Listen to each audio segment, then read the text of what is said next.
बुढ़ापा पेंशन बहुत बढ़िया है जी, स्कीम है तो जी बुजुर्गों को ना किसी के आगे हाथ नहीं पसारना पड़ता। बहुत बढ़िया पेंशन है रिया, अच्छा बढ़िया काम है रिया सरकार का, और इससे ऊपर सरकार ना कभी आई ना कभी आने की। काम चल रहा बुढ़िया का सारे का, एक का नहीं सबका पेंशन है। बुजुर्ग आदमी नू किसी बात नहीं पसारना पड़ता, बच्चे नू तंग नहीं करना पड़ता, पैसे मिल जा, दवाई बुट्टी टाइम पर करने। हरियाणा में सबसे ज्यादा सामाजिक सुरक्षा पेंशन दी जाती है, जिसे हाल ही में 3,000 रुपए से बढ़ाकर 3,200 रुपए मासिक किया गया है। 10 फरवरी 2026 को बुढ़ापा, विधवा, दिव्यांग और अन्य सामाजिक सुरक्षा पेंशन योजनाओं के तहत 1,098 करोड़ रुपए जारी किए गए हैं, जिससे 34.14 लाख लोगों को सीधा लाभ पहुंचा है। वहीं सरकार की बुढ़ापा पेंशन से लाभान्वित बुजुर्गों का क्या कुछ कहना है, सुनिए उनकी जुबानी।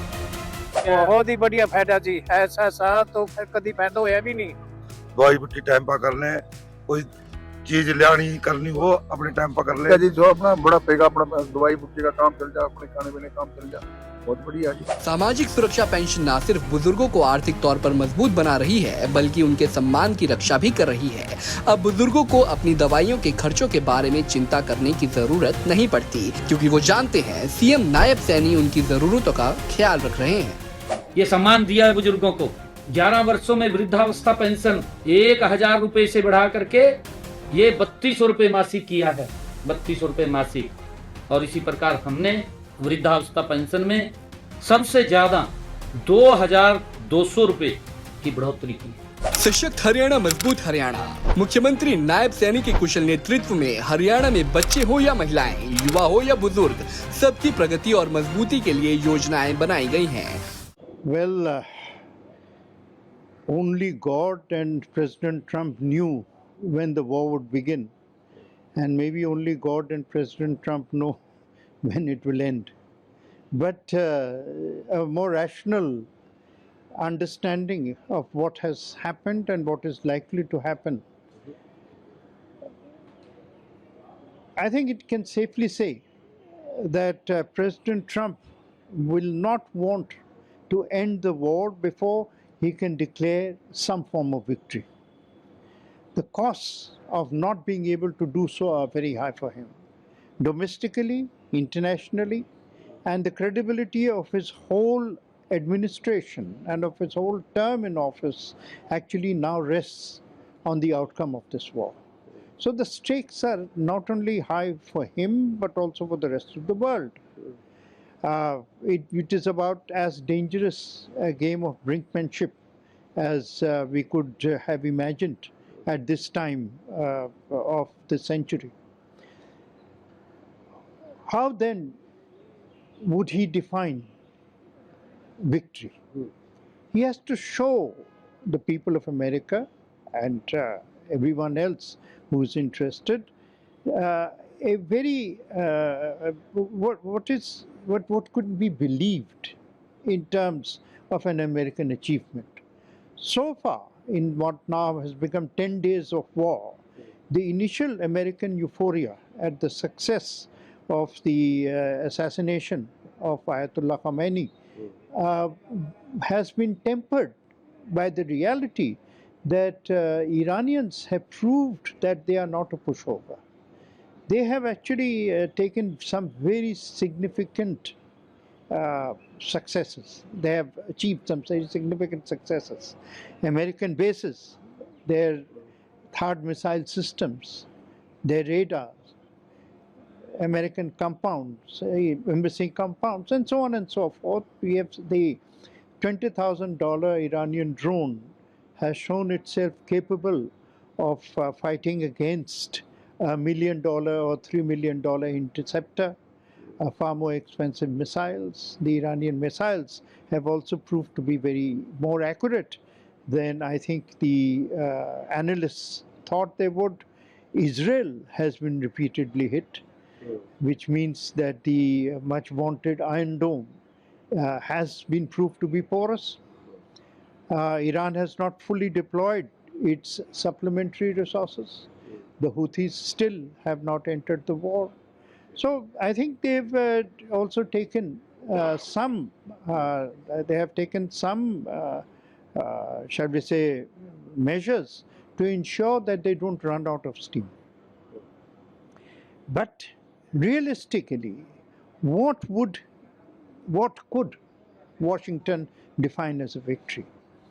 There is a island just off the Iranian coast in the Persian Gulf, Kharg Island. It is the oil hub of Iran. That's from there their supplies go into the well-known narrow Hormuz Strait, which is very vulnerable to attack and which, as you know, controls 20% of world's energy supplies from Qatar, from the Gulf, and so on and so forth. Everybody knows what. If the Americans, well, I think President Trump himself has said that he's not ready for an eternal war, he's not ready for a multi-year war, and boots on the ground is not on the agenda. But I suspect that you might hear more about Kharg Island, because that is where the Americans could put boots on the ground in order to capture that island, declare that to be sufficient as a victory, say that they have a parallel operational base in the very sensitive Persian Gulf, right? And say that, all right, our war objectives have been achieved. The initial war objective was, as was mentioned by the White House, the initial war was regime change. They have realized that regime change was not possible. They changed that to a regime adjustment. Even that did not go as per their expectations, because the Iranians have now selected Mujtaba Khamenei as their supreme leader, who is not on the approved list of the White House. And I say approved list advisedly, because President Trump himself has said that he would like one of his chosen few to be selected. So having gone that, now they have to find a third definition of victory. And I suspect that this could be something that is being examined carefully by the Pentagon right now. Because President Trump kept the Iranian military has been wiped out, and then he again claimed that if needed, will go further. According to your assessment, what is the positioning America is trying to do in this regard? Since they have been making statements, but the war turns out to be not like the way America perceived it. What's your understanding, sir? You know, when the ground shifts beneath your feet, you have to shift also in order to remain steady.